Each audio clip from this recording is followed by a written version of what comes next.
नमस्कार मंडळी, राम राम. सकाळची वेळ आहे आणि मी करत आहे इकडे खिरूस म्हणजे काय तर गाय जेव्हा पिल्लांना जन्म देतो तर तेव्हा नंतर ते दूध असतं 2-3 दिवसाचं खराब झालेलं, तर त्यांना आम्ही खिरूस म्हणतो. आणि तुम्ही नक्की काय म्हणता नक्की कमेंट बॉक्समध्ये सांगा.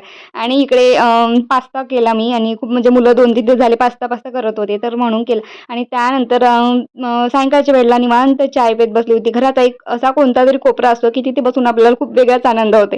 तर नेहमी मी इकडे एकटी असली तरी इकडे चाय पिऊन घेते. आणि त्यानंतर मी सत्तू भाजायला घेतला कारण नागपंचमी होती आणि इकडे रावांनी आणले करवंत, तर उद्या इकडे भाजी करायची म्हणून इकडे मी धुवून घेतली आहे. हे करवंत खूप छान पहिल्यांदा करवंत आणली रावांनी. आणि त्यानंतर रात्रीचा वेळ आहे आणि खूप भयंकर असा त्रास होता मला. का तर माझ्या जिभेला आलेले ते म्हणजे फोडं. एवढी भयंकर अशी लाल जीभ होती आणि पूर्ण फोडं म्हणजे शेंड्यालाच आले होते.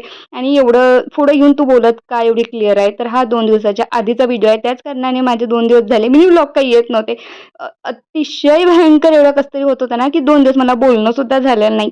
या फोडांमुळे माझे 2 दिवस खूप भारी गेले. आणि नक्की फोड आल्यानंतर तुम्ही काय उपयोग करता नक्की मला कमेंट बॉक्समध्ये सांगा.